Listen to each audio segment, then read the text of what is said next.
You are watching or listening to Purham and Associates. For more information, go to rpurham.com or follow me on all social media platforms and subscribe at RPURHAM. Thanks. I'll see you over there.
Hey, good day to you all. Welcome to Purham and Associates and happy Motivated Monday. I hope you all had a fantastic weekend. For those of y'all that didn't tune in to last night's show, I highly encourage you all to go and review that because Tiffany and I we had a lot of fun last night. But today we're gonna have even more fun because we got a very special guest with us today who is running for Congress. Out of the 19th Congressional District, we have Jason Corley. He is a conservative businessman and two-term Lubbock County Commissioner serving Precinct Number 2. A lifelong Lubbock resident and Lubbock Cooper graduate, he built his career in oil and gas and as a partner in a local fertilizer business. As Commissioner, he's focused on fiscal responsibility, lower property taxes, and government transparency, twice declining pay raises, and redirecting those funds to volunteer fire departments.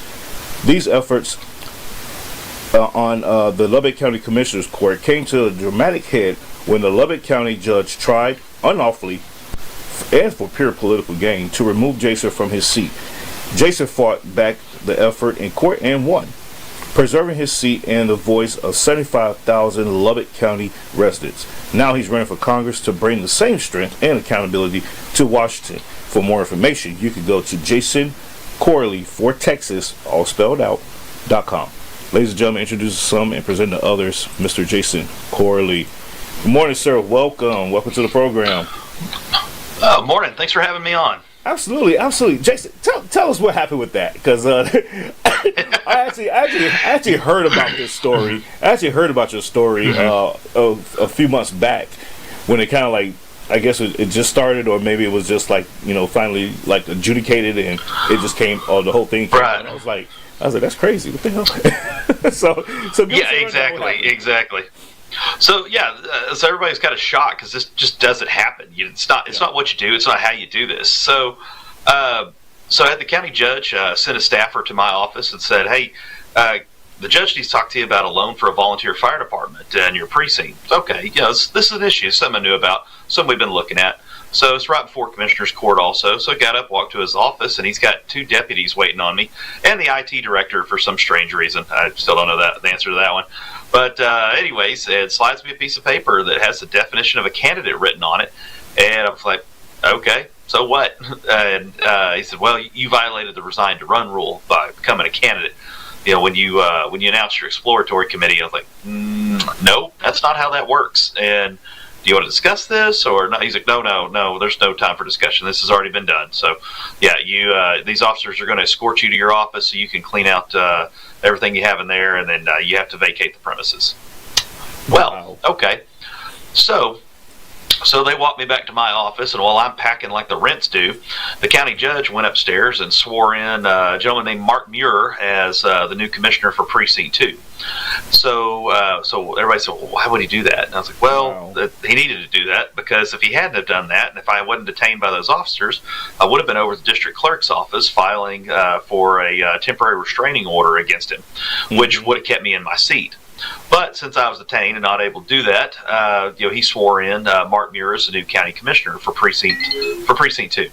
So anyway, now they got me replaced. So I, loaded up my box of stuff in my pickup and drove down to my lawyer's office.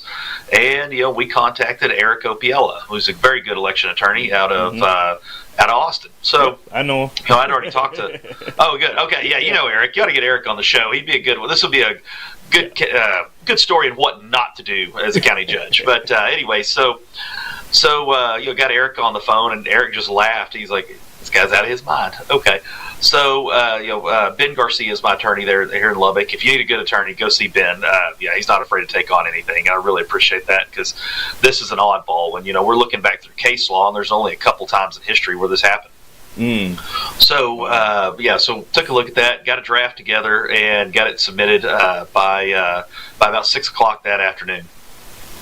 And then we went to court. The district judge that was assigned to the case went ahead and recused. The DA recused.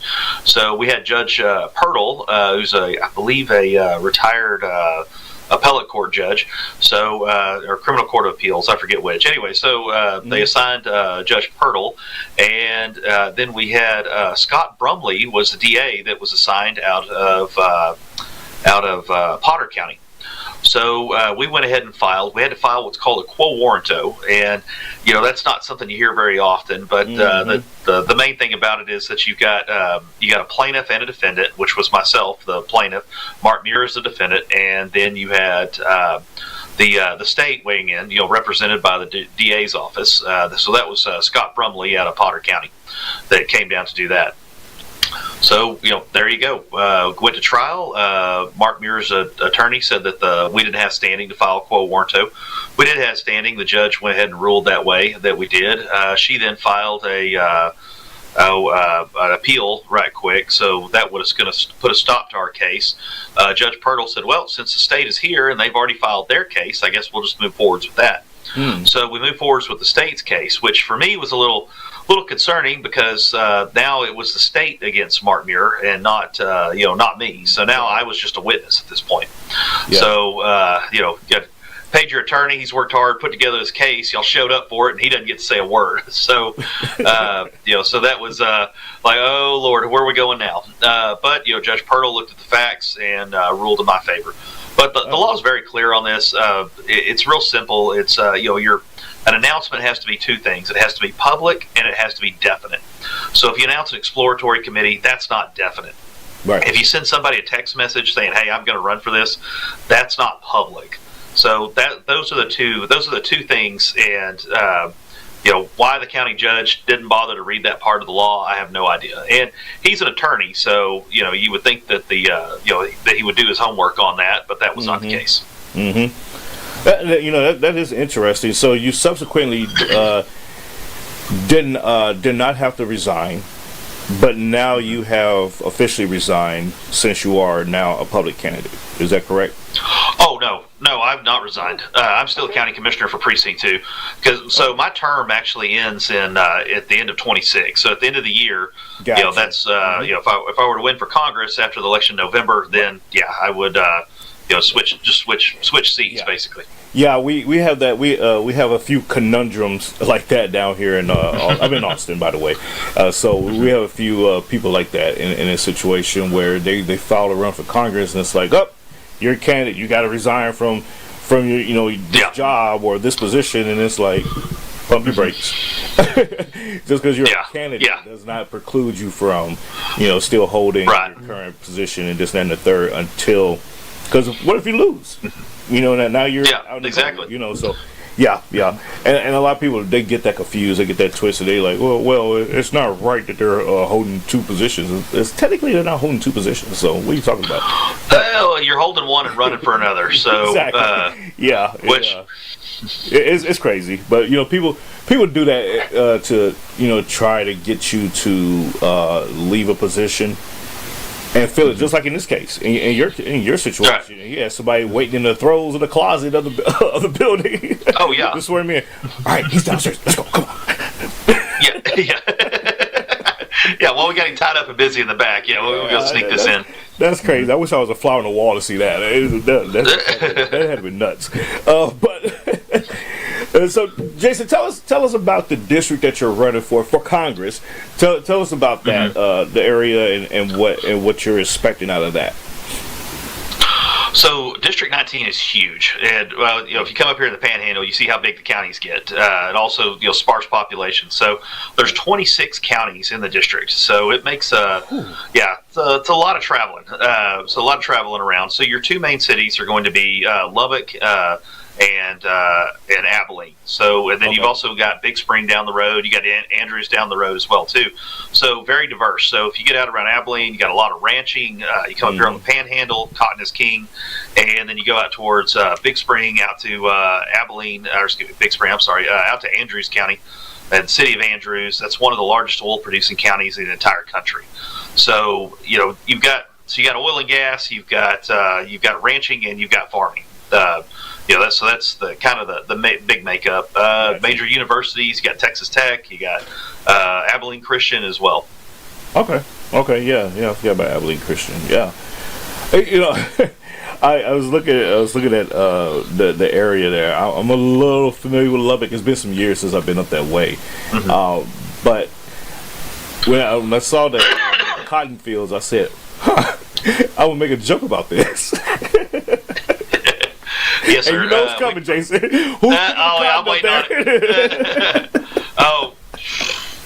Everybody. That's what everybody's hands look like up here. I actually drove through that one. The time that I was up there, my kids, we was actually driving. So this is a 2014. 2014, we was driving through Lubbock, going up through the Panhandle there. We was driving to Alaska. I was being stationed in Alaska. It was a military. Oh wow! Okay. So I drove from Texas to Alaska, and we drove through there, and it was cotton field. I had the kids get out because it was a couple of patches by the road there, and I was like, all right, kids, go ahead and pick some cotton. And he was like, what? Why are you trying to make us slaves? I was like, I want y'all to see what it was like.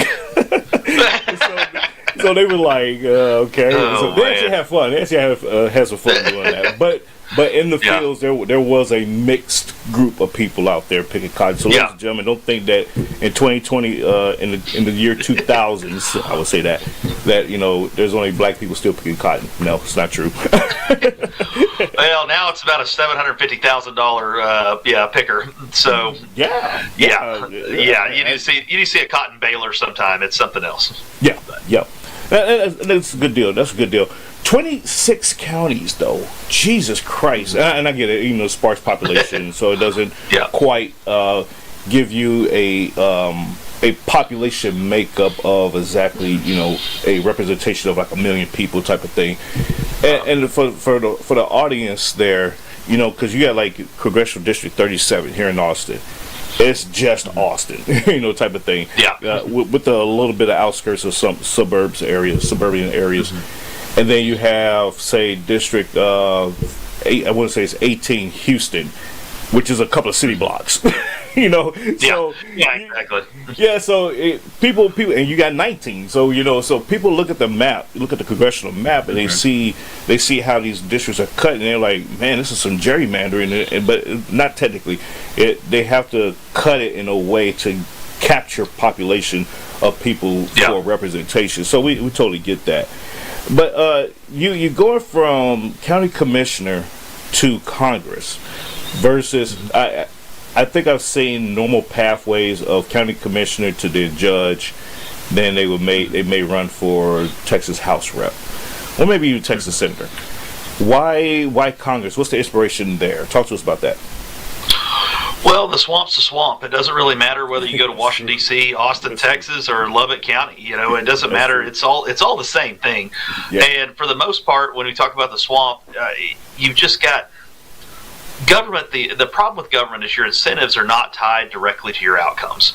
So in the private sector, hey, you do a good job, you'll get more work.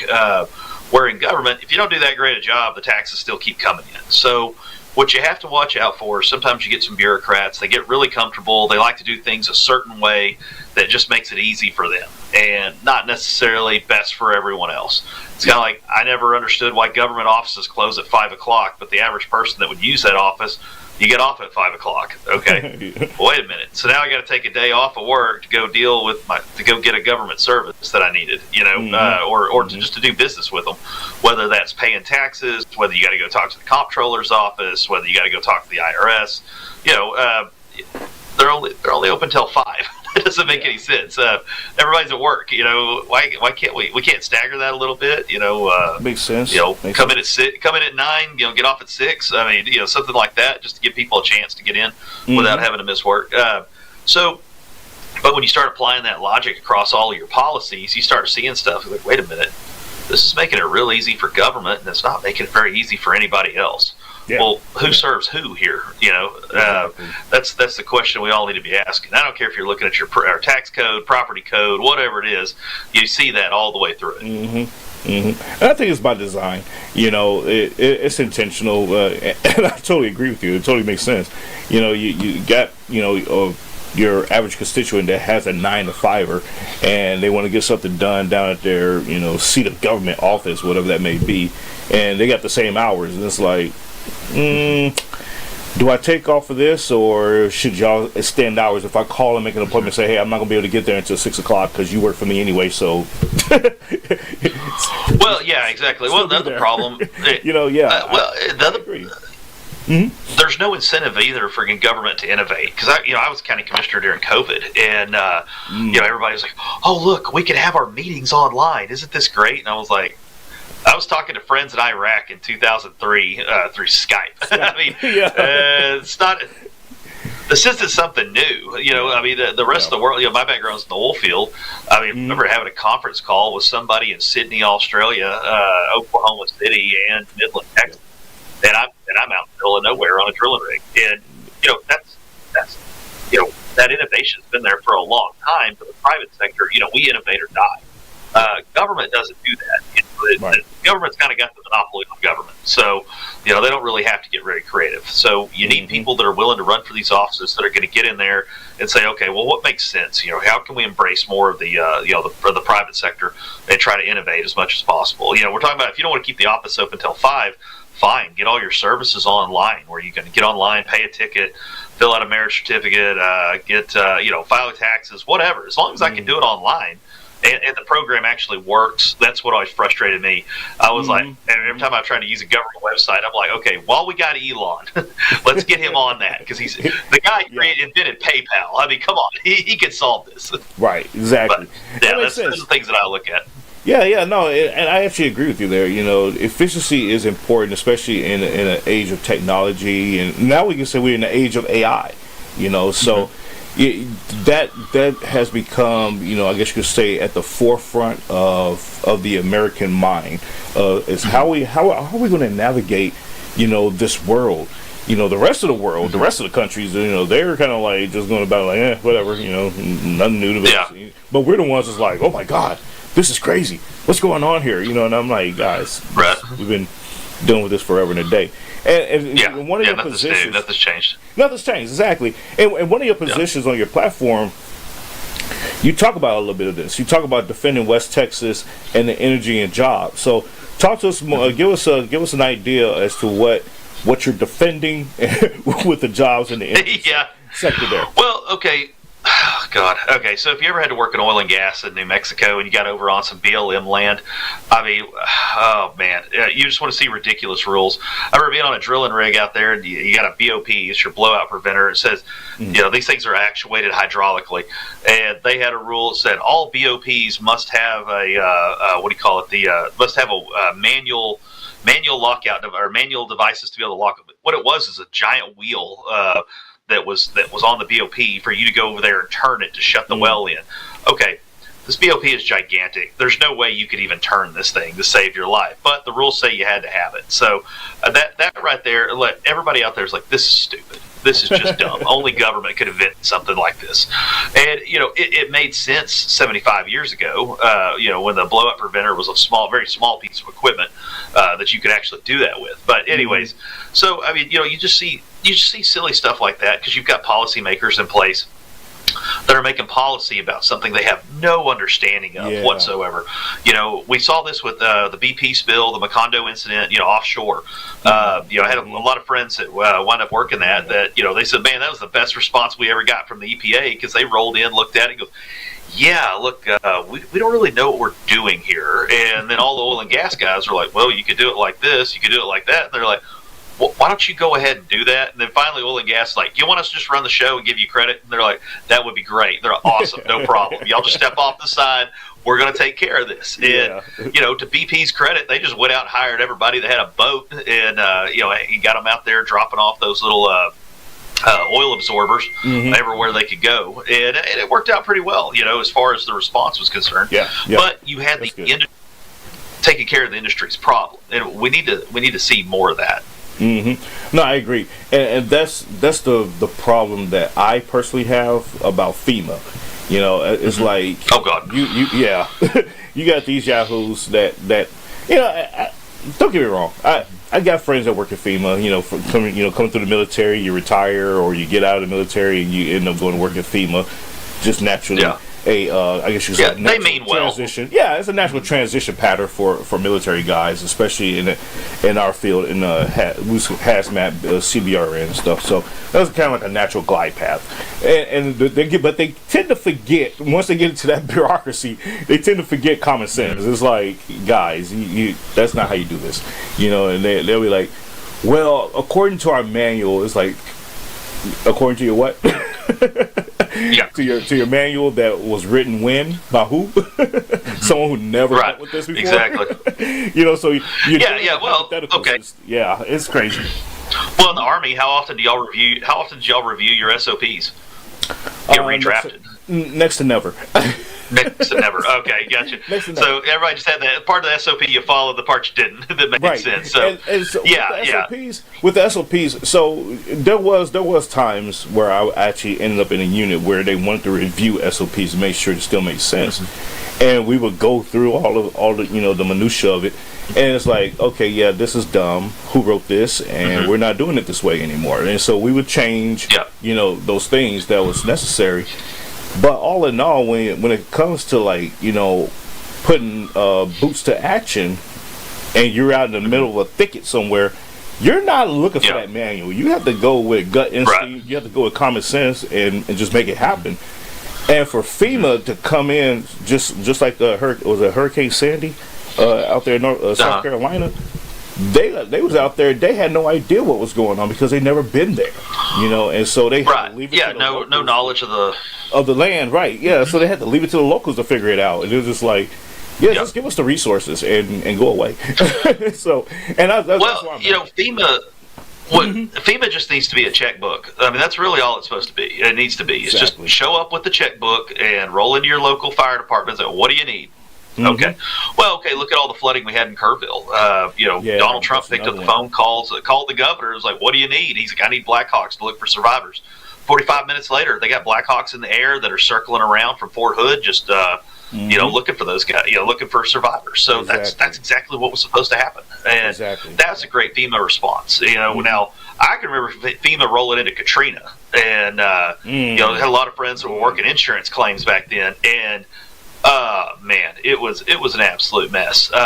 You remember which was the big hurricane that hit Houston a couple years ago when the Astros were in the when they were in the World Series. You know what I'm talking about? So the fortunate thing that happened was that happened on a it wasn't Ike either. I forget which one it was. But, I know which one you're talking about, though. Yeah. Well, the really fortunate thing was it happened on a 3-day weekend. So you had all of Texas had the day off. Because I had friends up here. A buddy of mine called and said, hey, can I borrow your enclosed trailer? I'm going to haul supplies down there.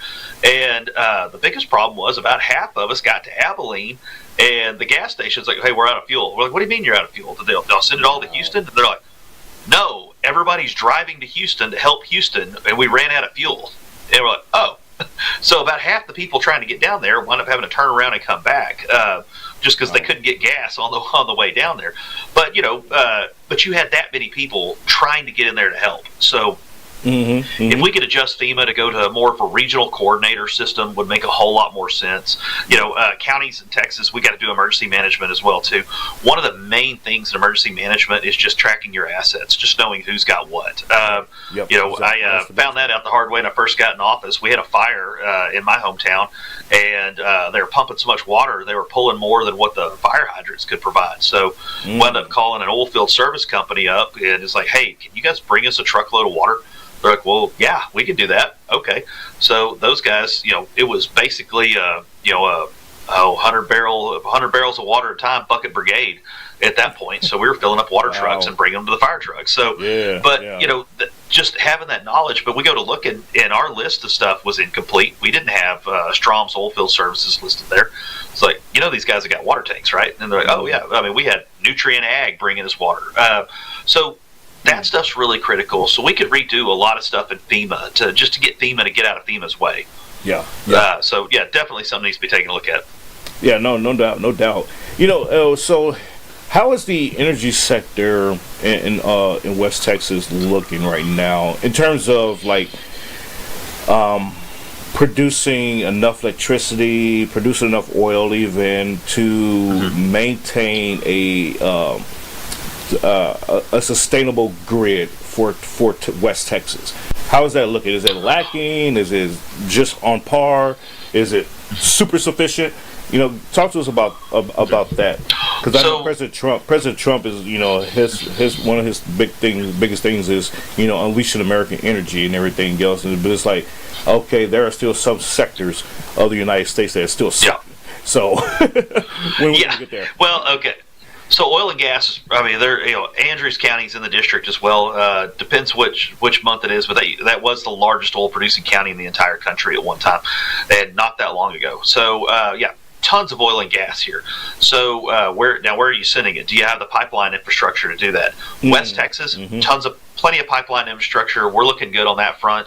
But if you're talking about using oil and gas to produce electricity, that's something where we can make a big change, and it's it'd make a huge change in the district, but it's a small change in Congress.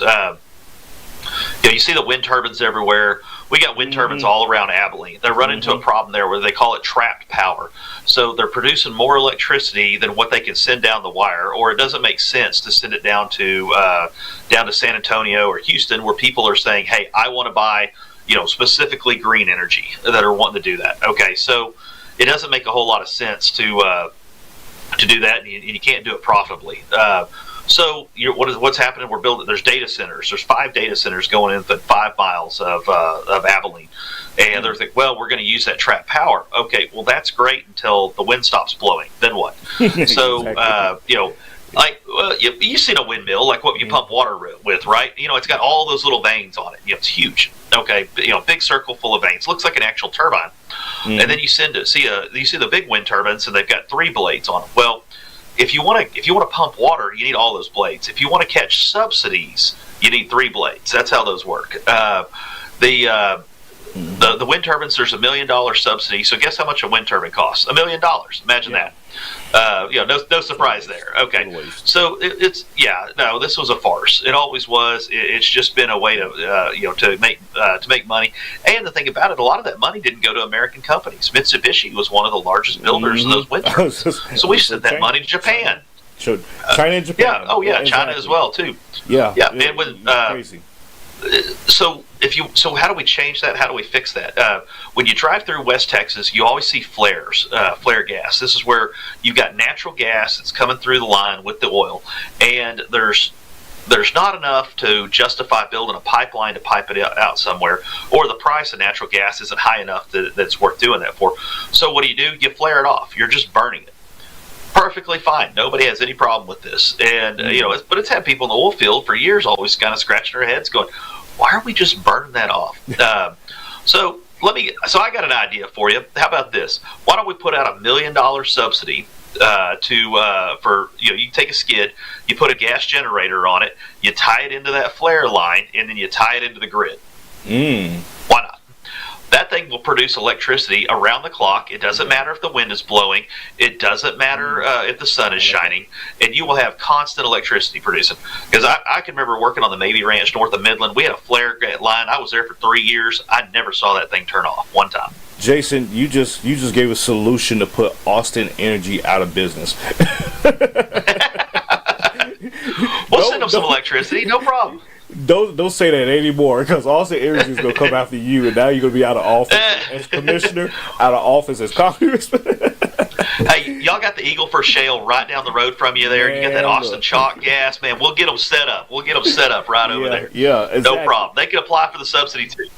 Yeah, and and that's the thing is that Austin actually produces enough electricity to where they can lower the cost of it, but they're so concerned about their profit margin, and and I learned this recently, a few months ago now, back last summer. They charge the residents, so it's a communistic socialist program they have in Austin Energy, that they charge the residents more to subsidize those who can't afford to pay their electricity. So it's this money that they put into a pot. Yeah, it's crazy as hell. It's the money that they put into a pot, so when somebody says, hey, I can't pay my electric bill this month, sorry, and they say, oh, no problem, and we're going to take it from this pot and pay your electric bill this month. I'm like, oh, okay, so now that I know you got that program, guess what I'm going to be doing every month? And they're like, no, it doesn't work that way. And I'm like, shit. Really? You sure? You sure? Yeah, I bet it does. And it's crazy to me. It's like, why, if that's the case, that then you can redirect all of that and say, hey, we're just going to lower the overall cost of electricity to where it's affordable for everybody, and we don't have to, excuse me, and we don't have to worry about our profit margin, because now more customers will be willing to come on to our program, and there you go. But no, they don't have common sense like that. So, well, I'm sorry to hear that, because we've got a lot of. You come up here to West Texas, we've got a lot of really good co-ops that pay their members back a dividend. Yeah, and they actually, some of them pay pretty good. So, same in Alaska. That it's crazy. But that's one that's well run and well operated. Yeah. And with the utilities, every little expense they keep up with it, make sure that they're factoring that into their price, because that's how they get to set their rates. Well, a lot of the co-ops up here in West Texas do a really good job of that. So we're really fortunate to have them. And wow, let's talk about your other platform piece that I found to be really interesting. Is the your America First foreign policy aspect. What do you think about the? I'm not gonna say issue, because it's not even an issue really, but what's going on with Russia, China, in terms of their, I guess you could say, tinkering with the United States, and then you have Nigeria, which we recently bombed a few folks over there in Nigeria and stuff, and then Venezuela. Venezuela is an interesting piece. We'll talk about that on the back end. But give me your thoughts on Russia and China, and how. What would your intentions be in Congress on dealing with Russia and China? So let's talk about the BRICS nations. Basically, what we're dealing with here. Okay, so you can't talk Russia and China without talking Brazil. BRICS, all right, yes. So. Because I'm an ag guy. All right, this is an issue, and you can't talk Russia and not talk ag and talk about potash, which drags us into Canada. But all right, I'll stick to the subject. But hold on, Jason, hold on, ladies and gentlemen. For those that actually tune in and listen to me, y'all know I talk about BRICS all the time. And here he just randomly said you can't talk about China and Russia without talking about BRICS. I almost just teared up just now. Continue, sir. I'm right there with you. Yeah, no, I mean, look, if you don't play politics, politics is going to play you. And the problem is that, man, their politicians are smarter than ours and are less corrupt, which I can't believe I'm saying that about Russia. But anyways, so So I mean, so the fix is in. Like everybody's freaking out about soybean prices, corn prices. We're talking about subsidies, crop subsidies. None of this stuff matters until you address how badly we get beat up in the foreign markets. So up here, like you mentioned earlier, we grow. This is the world's cotton patch right here in West Texas. We grow 30% of the world's crop, 27% of the United States crop. Here just in Lubbock and the surrounding 8 counties. Okay, so anyways.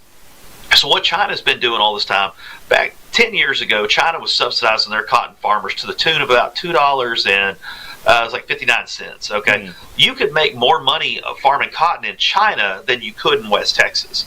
Okay, so because our subsidies, it wasn't anywhere near that good. I think we were getting like 75 cents for cotton. Well, that's not bad.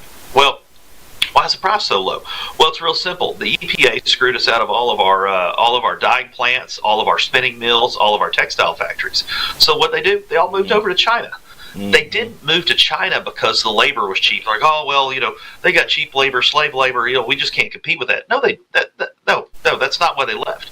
They left because of the EPA. The EPA restrictions just got to be. This is just ridiculous. So they packed up, moved overseas. So all that textile equipment that's going into those plants over there, by the way, they're modern. Don't think you don't have some spinning loom over there that like Rapunzel was using, from the Disney movies. A little Asian lady sitting there doing that stuff. That's not what's going on. Right. No, they've got all the modern spinning mills. All that stuff is there. It's designed in the United States. It's built and engineered here, and then we ship it over there, and that's where it winds up because that's where the spinning mills are. So what do you do? Wow. So here's what China does.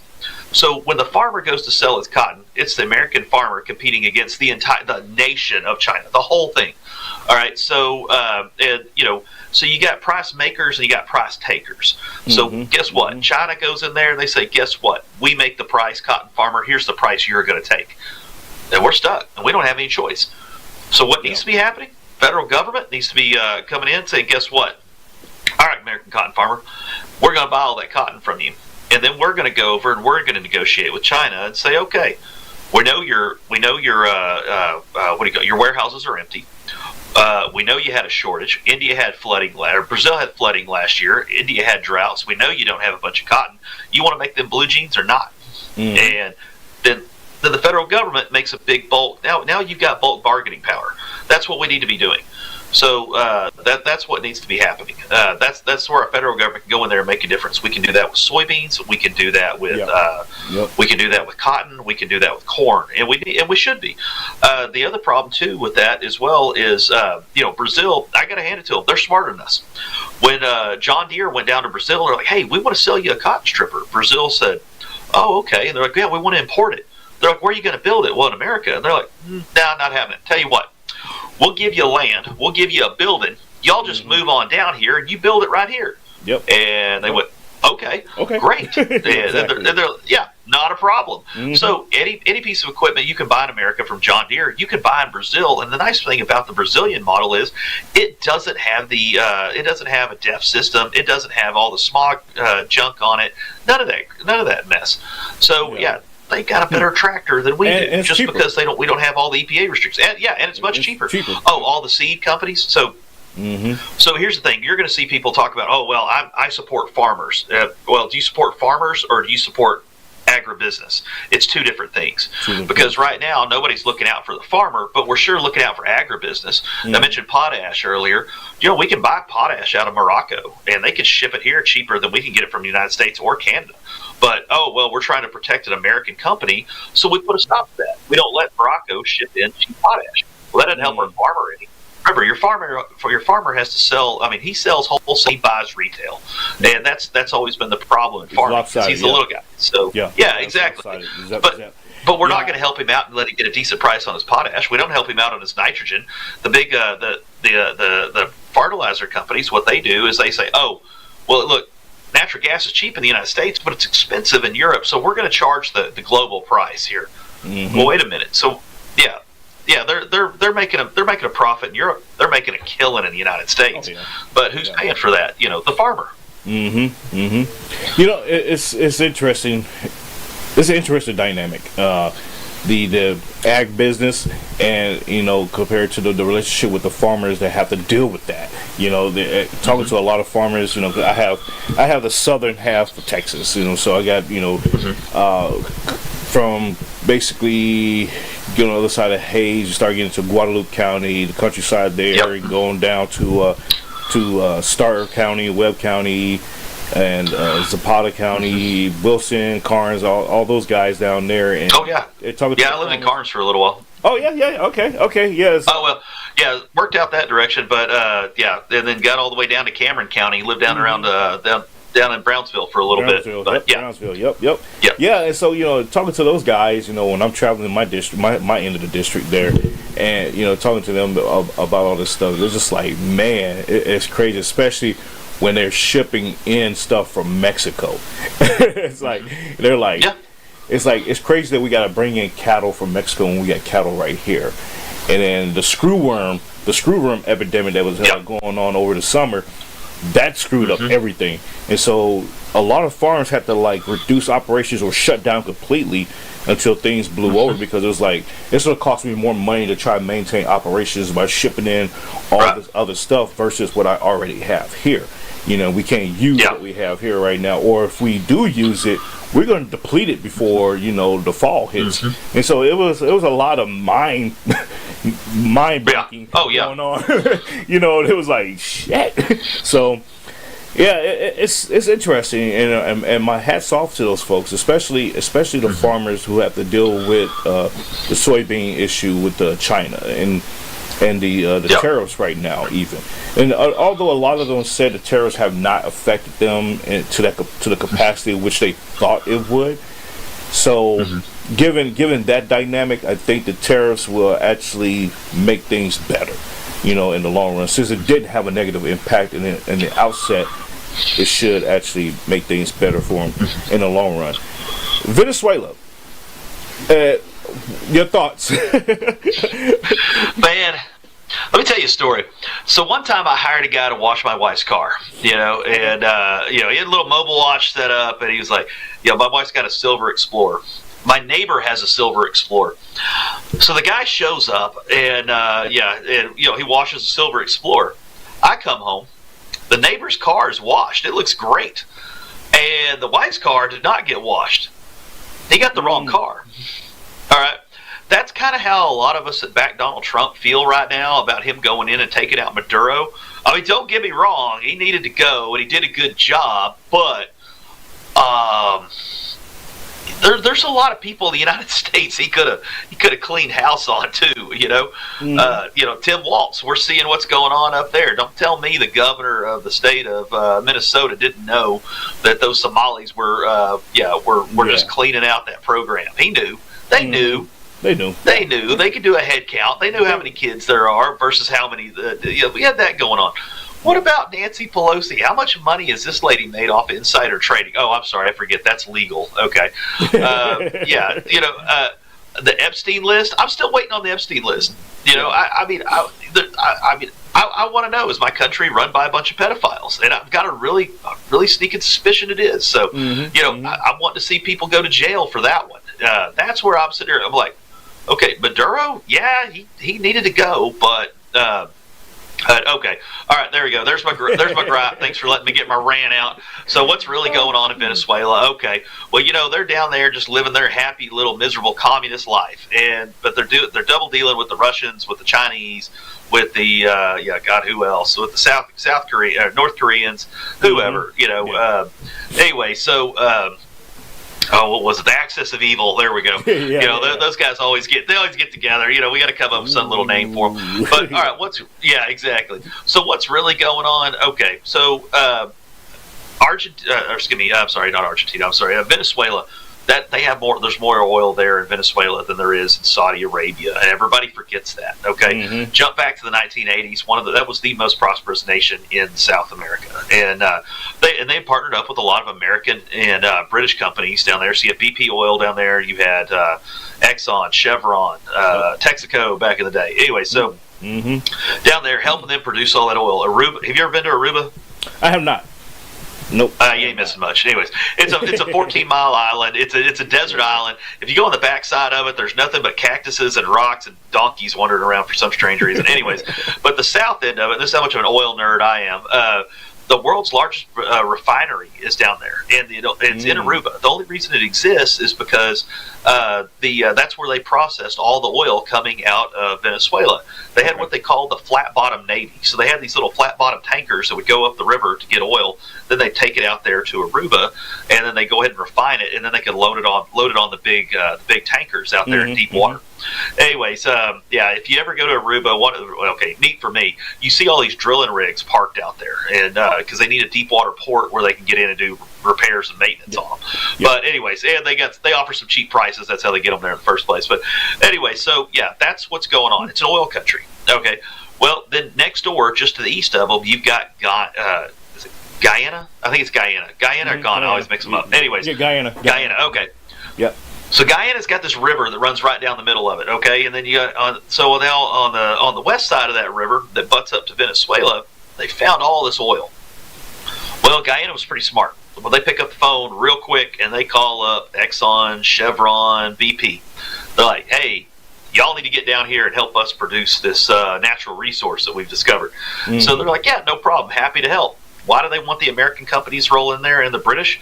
Well, that way, if Venezuela gets cute, then now you got Uncle Sam backing you up, because Exxon, Chevron, no problem.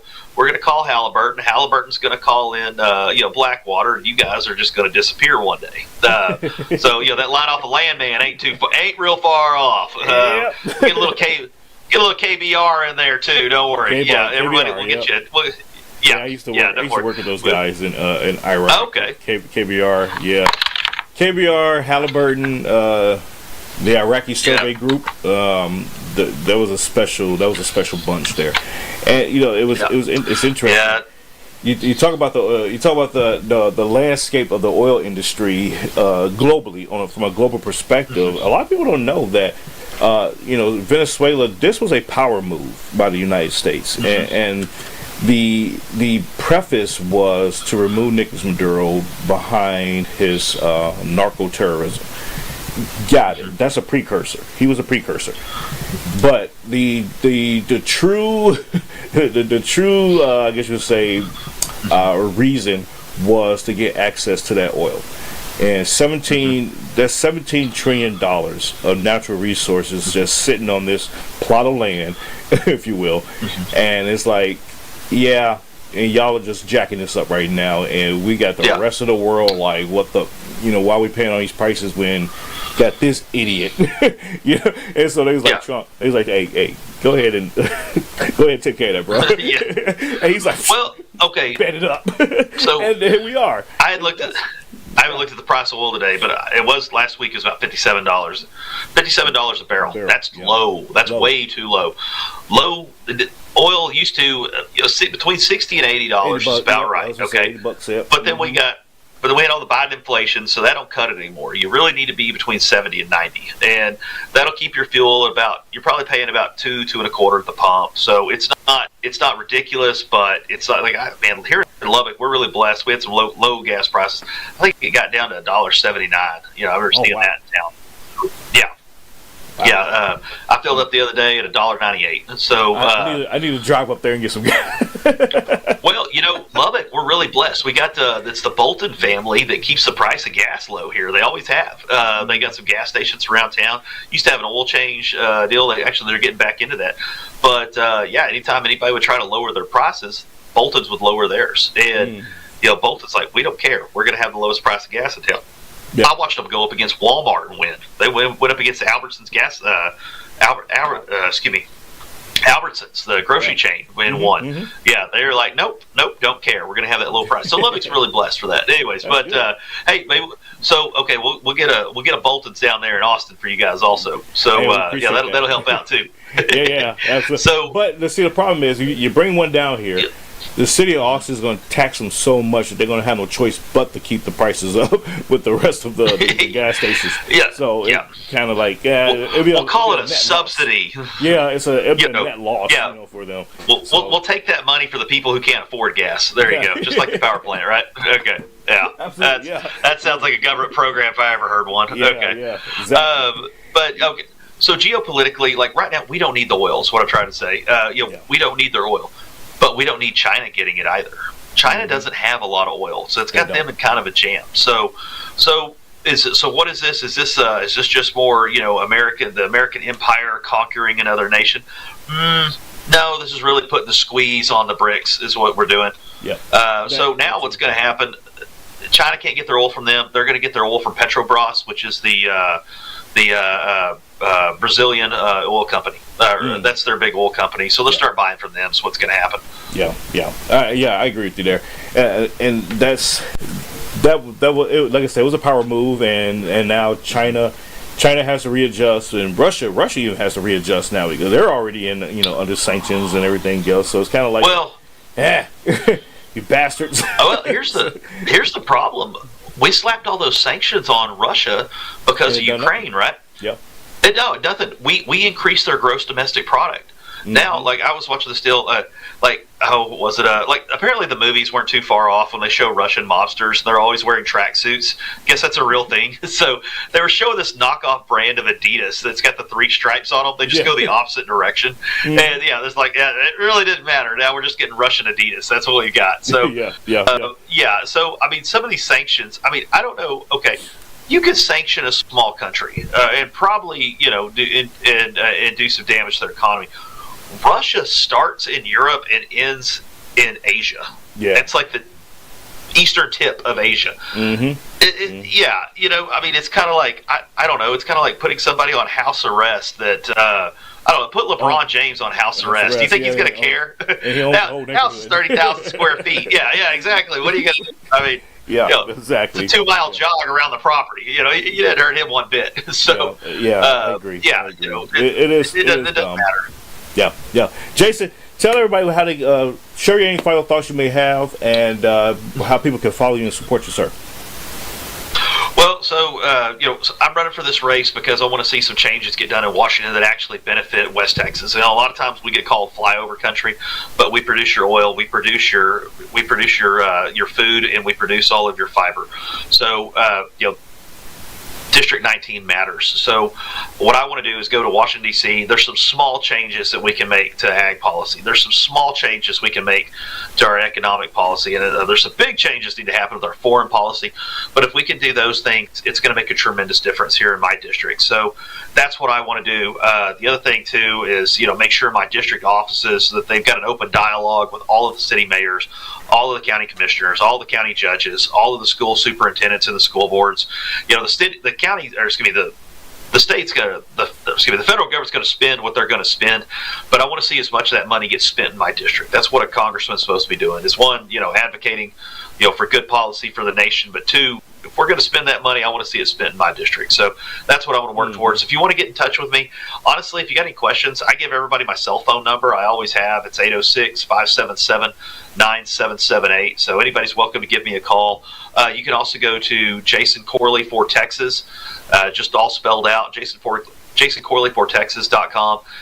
You can go there. I've got everything there posted, information-wise. But if you got any questions, as always, just call my cell phone number. It's 806-577-9778. Awesome. Sweet. Jason, thank you so much for the great conversation. Loved it. Great stuff. Truly appreciate you. Good luck on running. Yeah, thanks for having me on. Absolutely. Good luck in the race. I'll be watching, and feel free to reach out if you need anything, sir. And welcome to have you. Will do. Happy to have you back on updates as you. Yes, sir. Through. Yep. All right. Take care. God bless you. Let me know. Thank you. Absolutely. You Take as well. care. Ladies and gentlemen, that is Jason Corley, who is running for Congressional District 19. That is West Texas, as we were just talking about. 26 counties, folks. 26 counties. And so, hey, if you're in one of those 26 counties, Congressional District 19, give him a look and support him. I think he'll do well for you guys, and he's already in the business of taking care of that area. So might as well send him on to Congress and let him do even more stuff for you. So, folks, I'm gonna jump up out of here. I got another show to jump on to. So catch me. I'll probably be back later in the week, maybe. I don't know. My schedules have been so wonky. So, but anywho, y'all be safe out there. Take care. God bless. And ciao, ciao. I hope you enjoyed today's program. You can follow, like, share, subscribe on Spotify, Substack, Rumble, YouTube, Facebook, and your news. And also, you can download Let the Truth Be Told app on your favorite streaming platforms, such as Fire Stick, Apple TV, and Roku. Take care. God bless.